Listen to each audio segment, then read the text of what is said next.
Welcome, Seeker. Have you ever wondered if a hidden force lies dormant within you, waiting to awaken and reshape your very existence?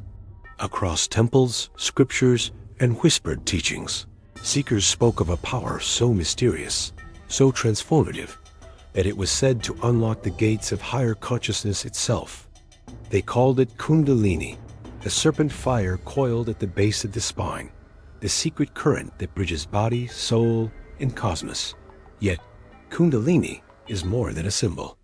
It is a thread woven through countless cultures and traditions. The Egyptians who etched the serpent's wisdom into stone, the Vedic sages who encoded it into chants, the mystics who hinted at it in veiled metaphors.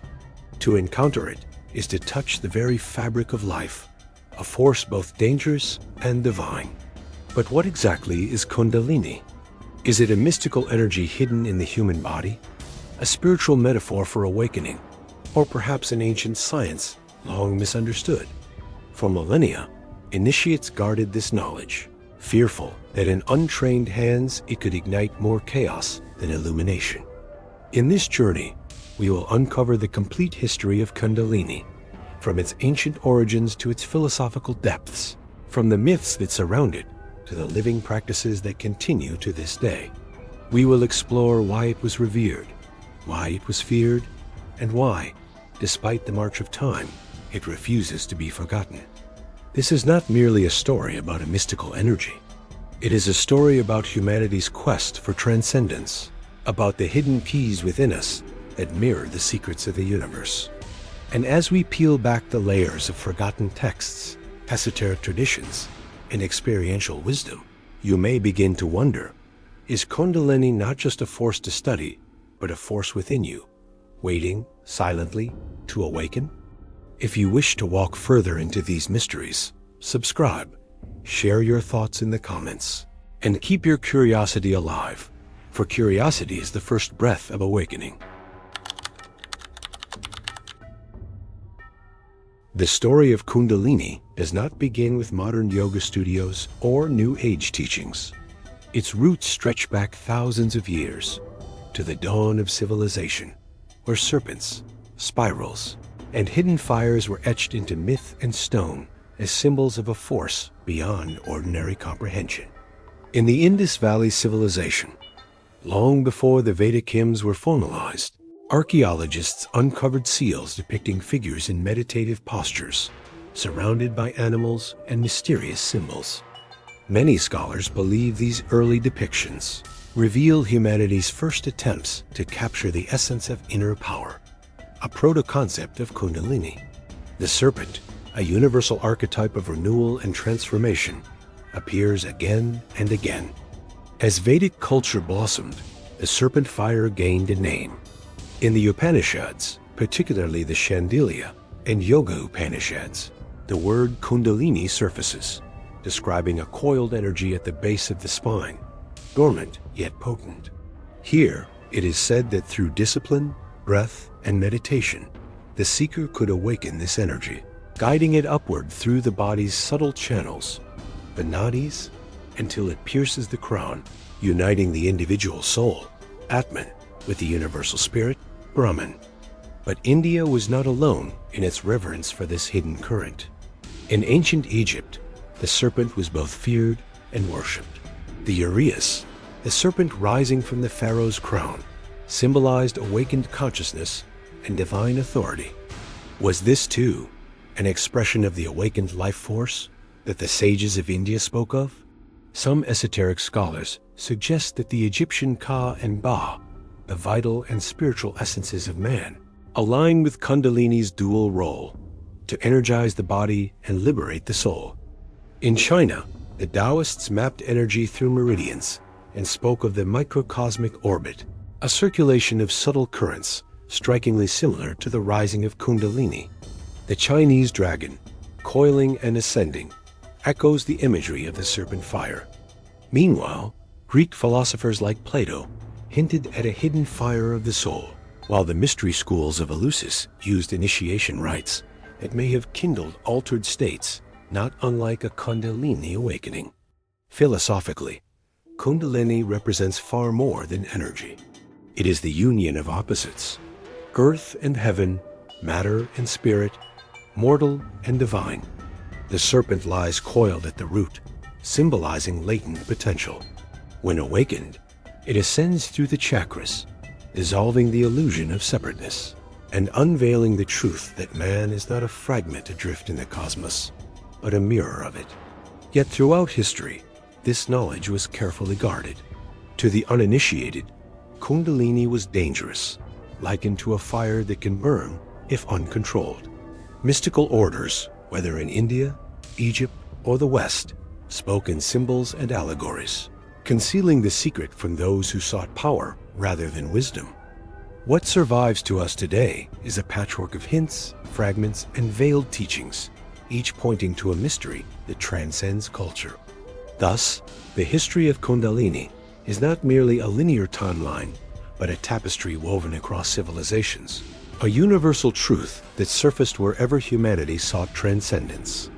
Whether in chants beneath the Vedic sky, rituals in Egyptian temples, or meditations in Taoist caves, seekers touched upon the same current, the serpent waiting to rise.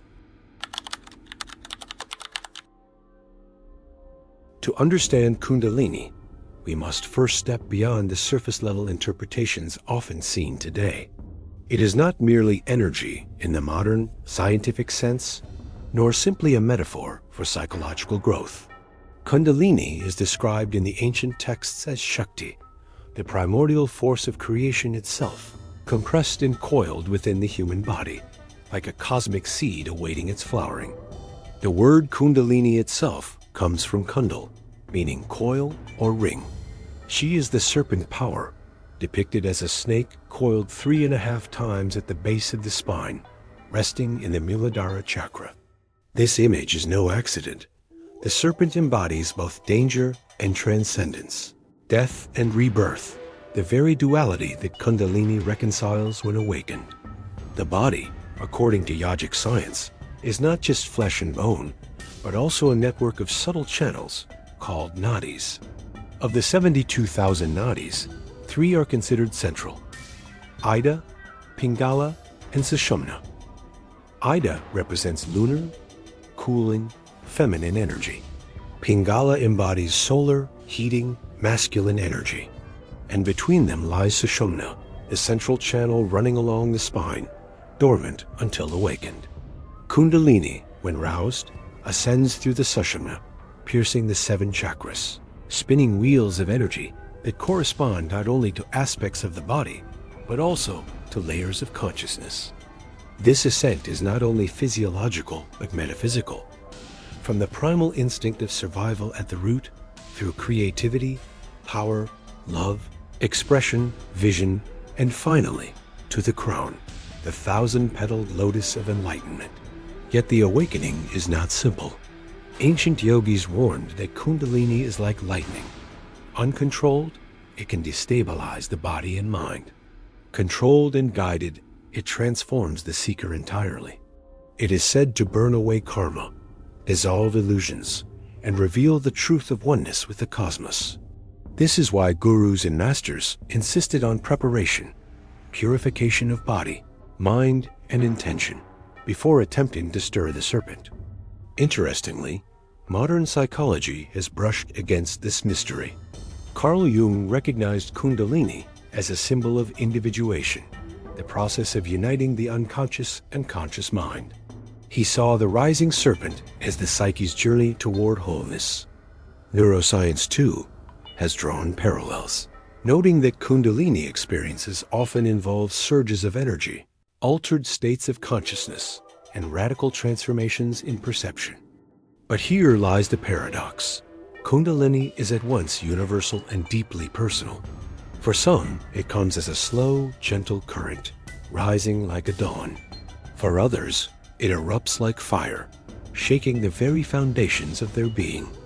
No 2 awakenings are the same, because Kundalini mirrors the seeker, reflecting back their shadows, their strengths, and ultimately, their readiness to dissolve into something greater. This is why ancient traditions wrapped Kundalini in mystery and myth. To speak of it directly would be to flatten its depth. To reveal it too openly might tempt the unprepared. Instead, they used stories, symbols, and allegories. The coiled serpent, the hidden fire, the goddess asleep. All of them point to a truth that words can only gesture toward. The human being is not limited to flesh and thought, but is a vessel for cosmic power. And so, the central question remains: how does one awaken Kundalini, and what truly happens when this serpent begins its ascent? Before we answer, pause with this thought. If the force that drives galaxies, stars, and life itself rests coiled inside you, what does that mean about who you really are? If you're finding yourself pulled deeper into these mysteries, consider subscribing to this channel, Labyrinth of the Veiled. Your reflections in the comments not only enrich the discussion, but help shape where our journey takes us next.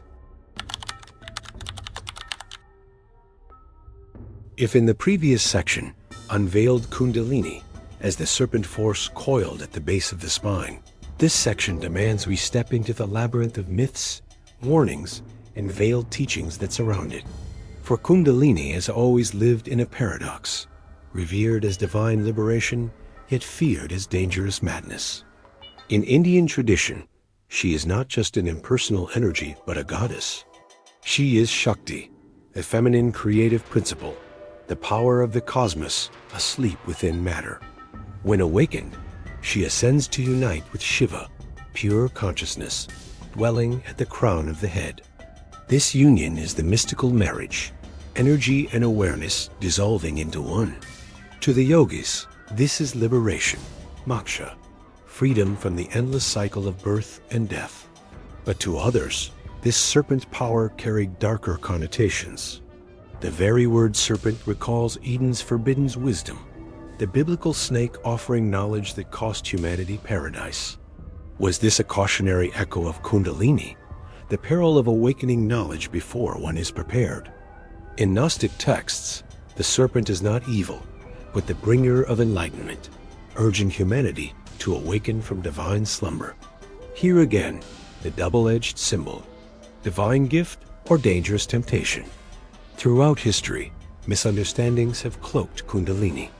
Western explorers of Eastern traditions often reduced it to mere exotic mysticism, ignoring its rigorous discipline. New Age circles, in turn, sometimes treat it as a quick path to superpowers or bliss. But ancient masters warned, Kundalini magnifies what you already are. If one is burdened by ego, fear, or desire, those forces may erupt chaotically. If one is purified, disciplined, and surrendered, Kundalini transforms chaos into clarity.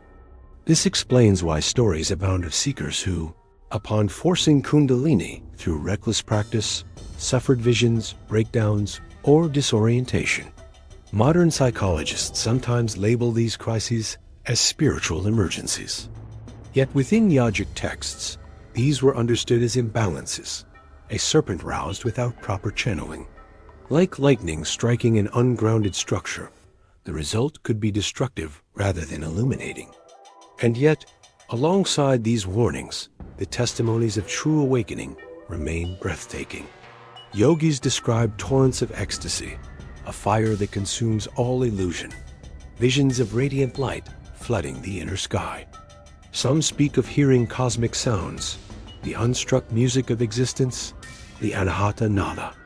Others describe a vast silence where the self dissolves into boundless awareness. The serpent, once coiled in the darkness, becomes a radiant dragon ascending into the infinite. Curiously, parallels exist far beyond India.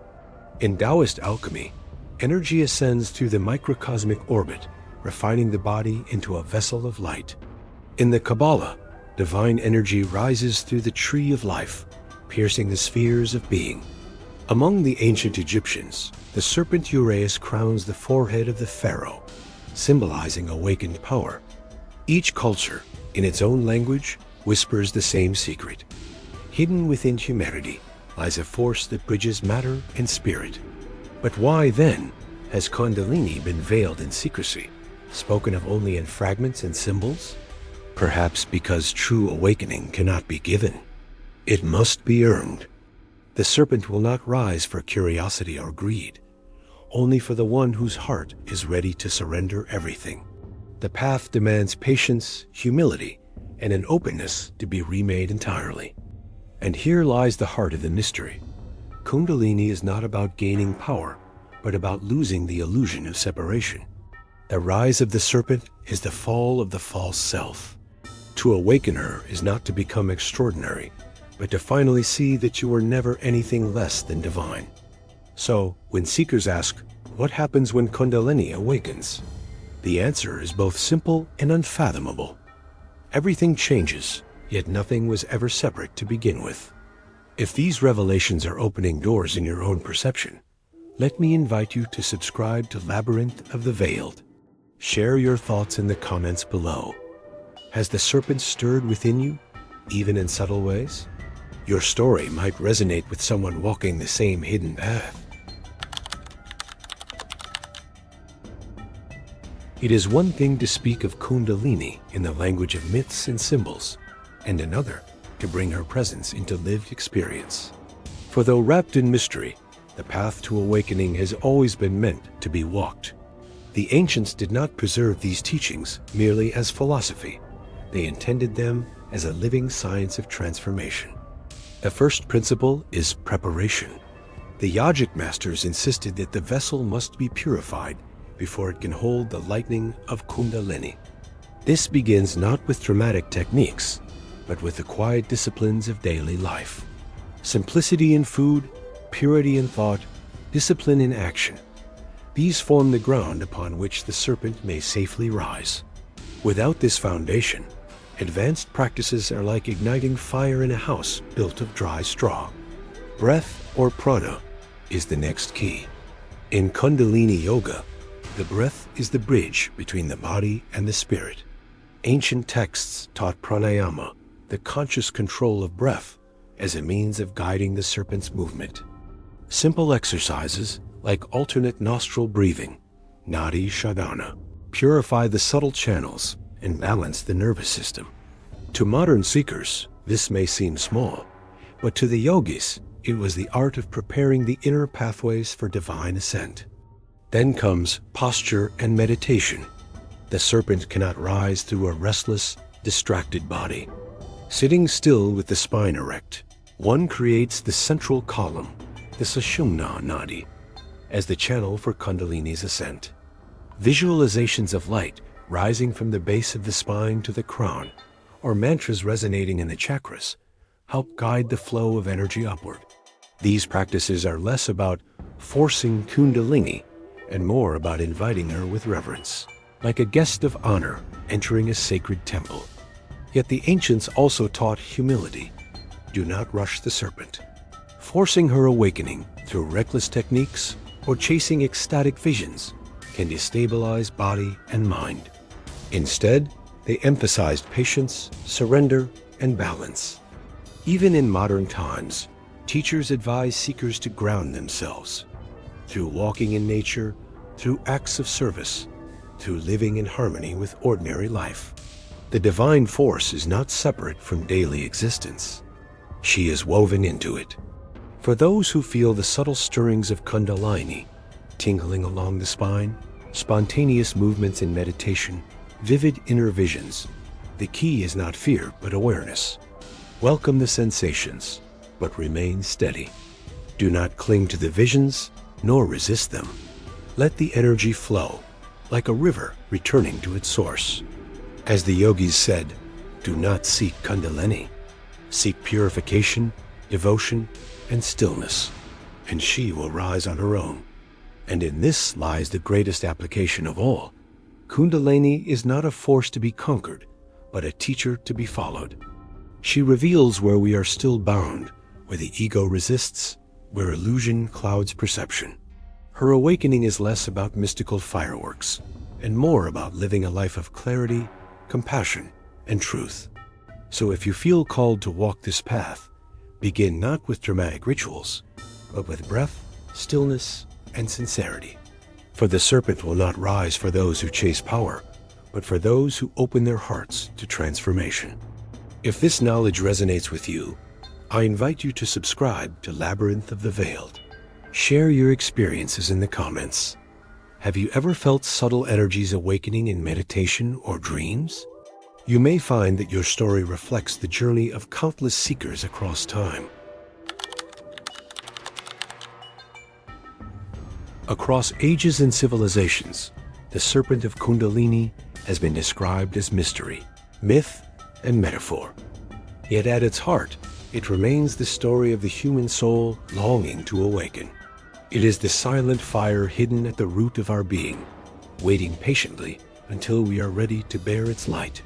We have seen how the ancients spoke of her in whispers, encoding her truth in scripture and symbol. We have traced her path through yogic traditions, tantric philosophies, and the hidden teachings of mystics. And we have glimpsed her as a living presence, not bound to history alone, but alive in every breath we take. But perhaps the most profound truth of Kundalini is this: her awakening is not the end of the journey, but its beginning. For when the serpent rises, it does not grant escape from the world, but vision within it. It does not make us superhuman, but more deeply human, aware, compassionate, unshackled from illusion. The secret, then, is not in forcing the ascent of energy, but in opening ourselves to the transformation it brings. Kundalini is not conquered. She is courted with devotion, patience, and sincerity. She rises not for the ambitious, but for the humble. And so the question remains: how will you walk this path? Will you treat Kundalini as a distant legend, or as a hidden truth sleeping within you, awaiting your call? Perhaps the serpent already stirs in dreams you've had, in moments of stillness, in the strange electricity of intuition. Perhaps her presence has always been with you, subtle but insistent, waiting for the day you are ready to listen. This is the Labyrinth of the Veiled, the hidden doorway within. Beyond it lies a life transformed, a consciousness awakened. The path is ancient, but the step is yours to take.